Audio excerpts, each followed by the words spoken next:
There are so many oil filters, ranging in type, media, and brand. Could choosing the wrong one lead to dirty oil or expensive repairs? Let's start with this. Almost every oil filter brand you have ever seen, from the bargain bin to the so-called premium shelf, is made by one of just two companies. Same factories, same assembly lines, different paint on the can.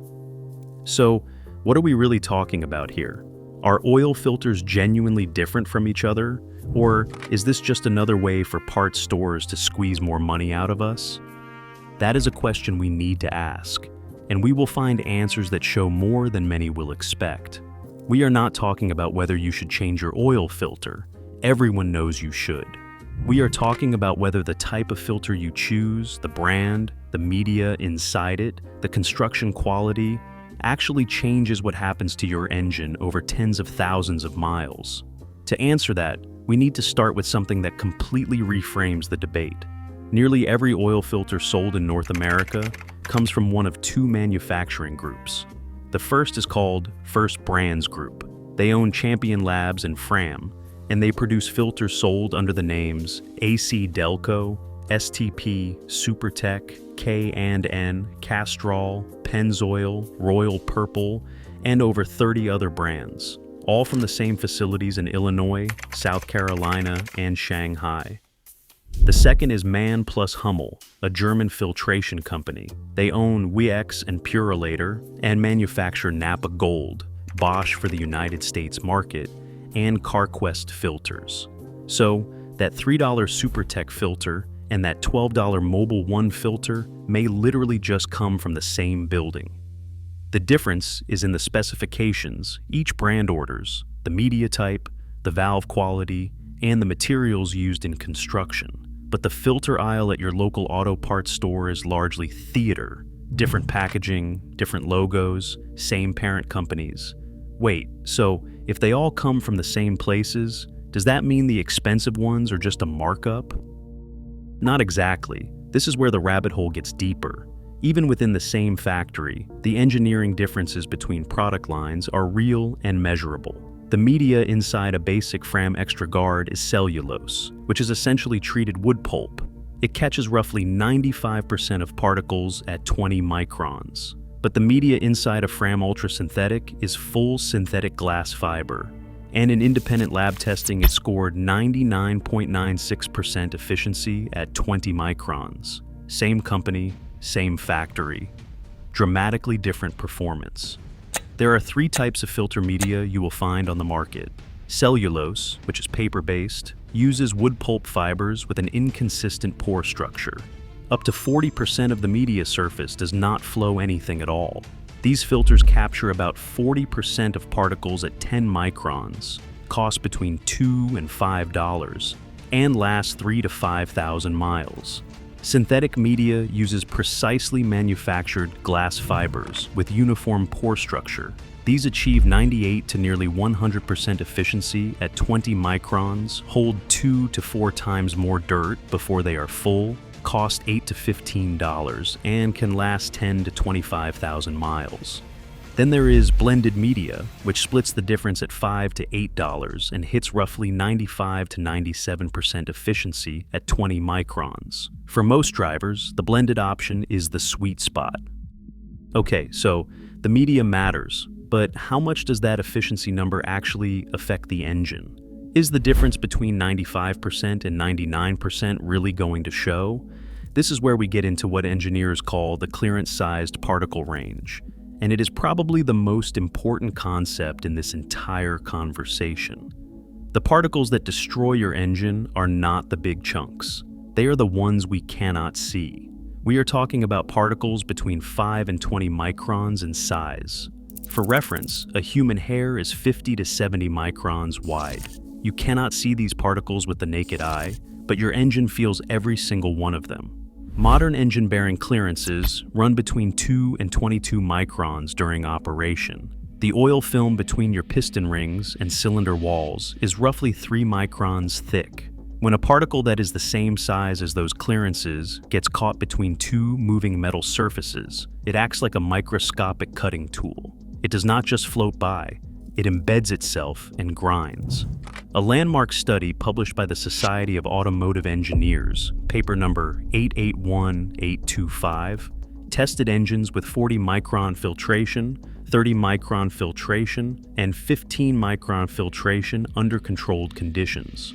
The results were striking. Switching from 40-micron to 30-micron filtration reduced engine wear by 50%. Going down to 15-micron filtration reduced wear by 70%.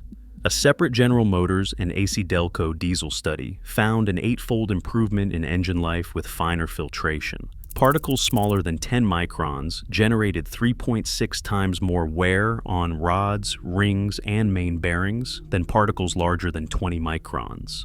So, yes, the difference between a cheap cellulose filter operating at 40% efficiency at 10 microns and a synthetic filter at 99% is enormous in laboratory conditions.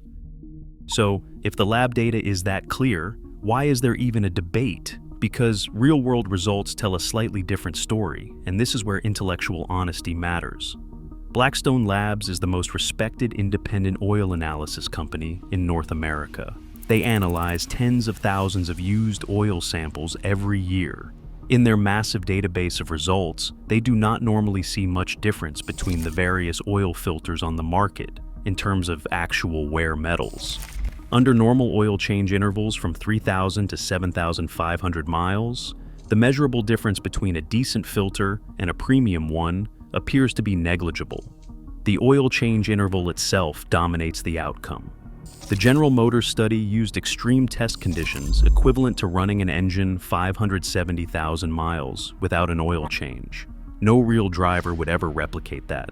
So, the truth sits in an uncomfortable middle ground. Filters are measurably, provably different in lab performance. But under normal maintenance schedules, those differences rarely show up in your oil analysis. The question becomes, do you want to play the odds? Or do you want to close the gap for an extra $7 per oil change? That is fair. But if we cannot just go by price, and we cannot always go by brand name since they are all made by two companies anyway, how do we actually know which filters perform? Independent lab testing provided answers because the results blew up a lot of assumptions. A laboratory called Ascent Filtration Testing in Michigan conducted proper testing using the International Organization for Standardization Protocol ISO 4548-12. This is the same gold standard multi-pass test method used by original equipment manufacturers. They tested popular filters head-to-head, and the results overturned years of conventional wisdom. Fram Ultra Synthetic scored 99.96% efficiency at 20 microns, the best in the entire test. Royal Purple hit 99.08%. AC Delco Gold, a plain cellulose filter, managed a respectable 96.49%. Now, here come the surprises. Purolator Boss, a filter marketed as premium and priced accordingly, scored just 61.8% at 20 microns. That is despite advertising 99% efficiency at 25 microns on the box. WXXP scored 61.61%, and on top of that it failed a separate leak through bubble test, which raises fundamental quality control concerns. Two of the most popular so-called premium filters on the market dramatically underperformed their own published claims. Meanwhile, the brand everyone on the internet loves to hate produced the single best performing filter in the test. Now, hang on a second. You are telling me Fram, the company that the entire car community calls the orange can of death, makes the best filter on the market? This might be the greatest redemption arc in automotive history. The Fram Extra Guard earned the nickname Orange Can of Death on enthusiast forums years ago, and an entire cottage industry of YouTube videos emerged around cutting them open and pointing at the fiber and resin end caps that looked like soggy cardboard. The complaints were real at the time. Nitrile rubber anti-drainback valves hardened in heat, lower pleat counts than competitors, plastic bypass valves, thin canister walls. On diesel applications with high oil pressure, filter collapse was a documented failure mode, but the hatred spiraled way beyond the evidence. Some content creators used angle grinders to cut filters open, which burns the media, and then pointed at the charred material as proof of bad manufacturing. Decades-old criticisms got recycled as current fact long after the problems were fixed. Fram was acquired by a new parent company in 2014, ending the era most associated with cost-cutting. Modern extra guards now use silicone anti-drainback valves. And the premium lines were always solid.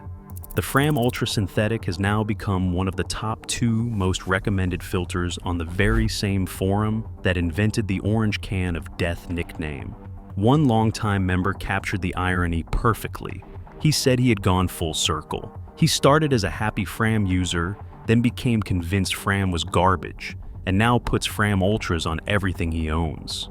Meanwhile, Purolator, the company that literally invented the oil filter in 1923 and whose name originally stood for Pure Oil Later, developed a recurring reputation in the community for filter media tearing. They earned the nickname Tearolator. The most hated brand became the most recommended. The most historically important brand became the cautionary tale. And here is one more fact that will blow the minds of anyone who drives a Subaru. That blue factory oil filter that comes on your car from the dealer is actually a modified Fram Tough Guard built to Subaru specifications with a 23 pounds per square inch bypass rating. Thousands of Subaru owners who swear they would never touch a Fram are running one without knowing it. So, if we cannot always trust YouTube teardowns or brand reputation, what should people actually look for?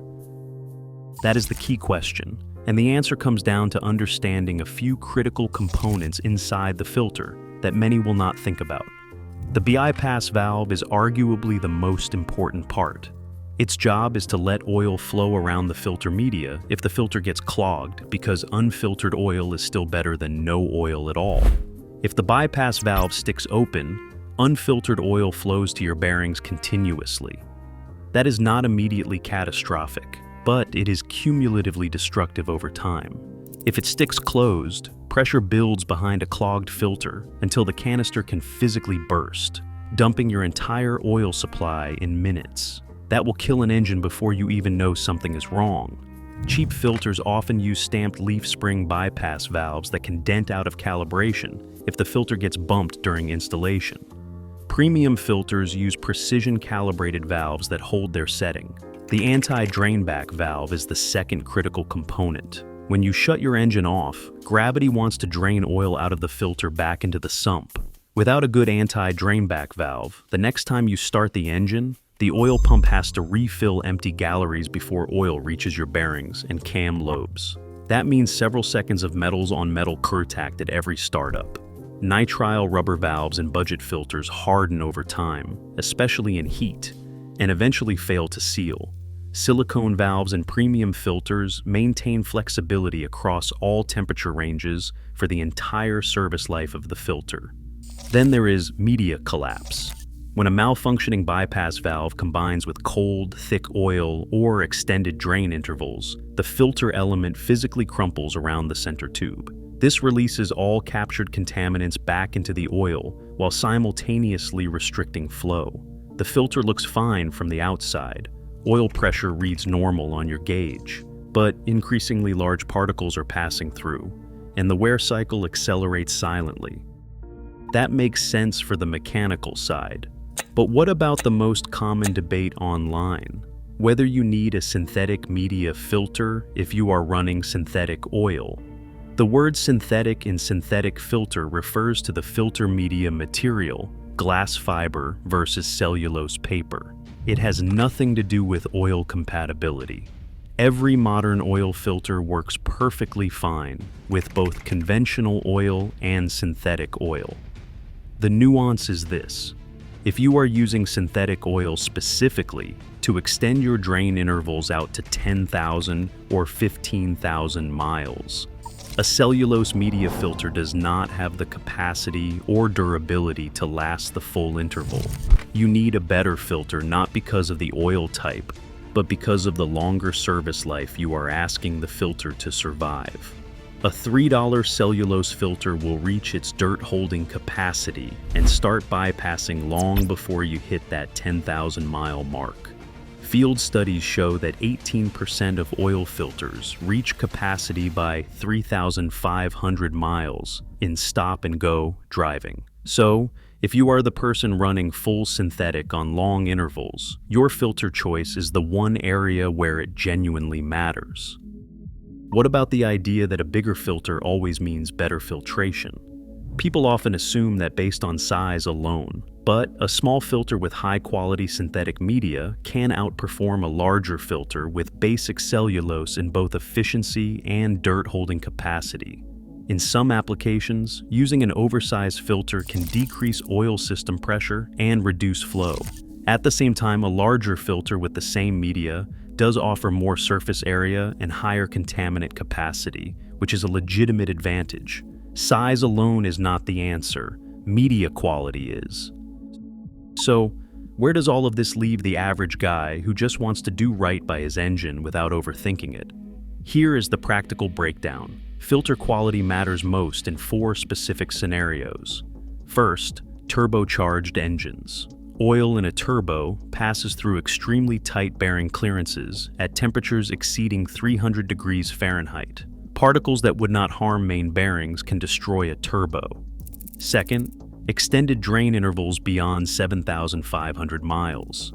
Many drivers who do their own oil changes will freak out and say to stick with 3,000 to 5,000 mile change intervals and you will not have issues. To run longer intervals, you need synthetic media filters with high dirt holding capacity. Third, high mileage engines over 100,000 miles. Aging components generate more wear debris, making finer filtration more valuable. Fourth, severe service conditions like dusty environments, towing, and frequent short trips. These situations accelerate contaminant loading dramatically. For the average daily driver who changes oil from 5,000 to 7,500 miles, the $6 to $9 range is the sweet spot. Filters like Bosch Premium, Wix Standard, or Purolator Pure One deliver synthetic blend media, silicone anti-drainback valves, and metal construction. That is a massive quality improvement over economy filters for just a few dollars more. For extended drain intervals, spend $10 to $12 on a Fram Ultra Synthetic or a Mobil One Extended Performance. For turbo engines or maximum protection, Royal Purple offers some of the finest mainstream filtration available. And the cost math is almost small. Running the cheapest possible filter over 100,000 miles costs about $60 total. Running a premium synthetic filter costs $100 to $56. The lifetime difference is roughly $96. That is less than a single hour of labor at most shops, and utterly insignificant against the $4,500 cost of a turbo replacement or an $11,000 engine rebuild. The question is not whether you can afford a better filter, it is whether the trivial savings of a cheap one is worth wondering about. What about some of the other things people try, like magnetic drain plugs or skipping the filter change every other oil change? Magnetic drain plugs are marginal at best. Magnets only capture ferrous particles, meaning iron and steel. They do nothing for aluminum, copper, tin, or lead-wear metals, which are exactly what your bearings shed. The magnet sits at the bottom of the oil pan where oil sloshes around, rather than flowing directly over it. One enthusiast ran a magnetic plug for 24,000 miles during a known engine failure that was shedding metal, and he was disappointed by how little the magnet actually caught. At $5 to $25, they are harmless insurance, but they will not meaningfully extend engine life in a well-maintained vehicle. As for skipping filter changes, nearly universal consensus says, change the filter every single time you change the oil. Oil filters are designed for one service interval. The filter costs $5 to $12. The engine costs $5,000 to $15,000 to replace. That math answers itself. And here is one more thing to watch for that almost nobody talks about.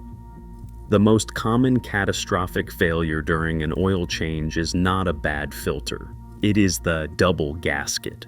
When you remove the old filter, the rubber gasket can stick to the engine block. If you do not notice it and spin the new filter on with its own gasket, you now have two gaskets stacked on top of each other. That seal will blow out under operating pressure, and your entire oil supply dumps onto the ground in minutes.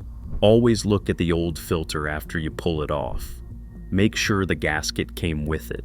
Run your finger around the mounting surface on the engine to confirm it is clean. That one habit has saved more engines than any filter brand ever will. Here are 3 things to remember. First, the oil filter industry is controlled by 2 manufacturing groups, and brand loyalty is partly an illusion.